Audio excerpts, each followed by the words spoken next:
तो गाइस कैसे हैं आप लोग। तो देखिए बाबू मैया लोग काची कर रहा है, दिखाते हैं आपको बैक कैमरा करके।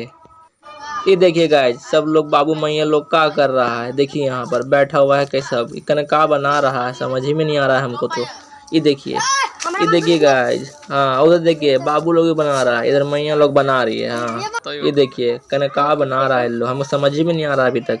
ये देखिए बाबू लोग भी तो कुछ बना रहा है, कने का कर रहा है लोग।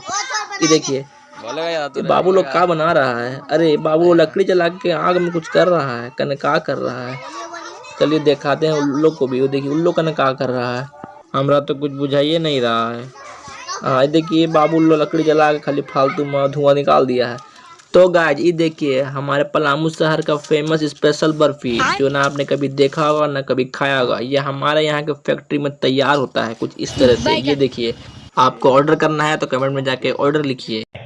अच्छा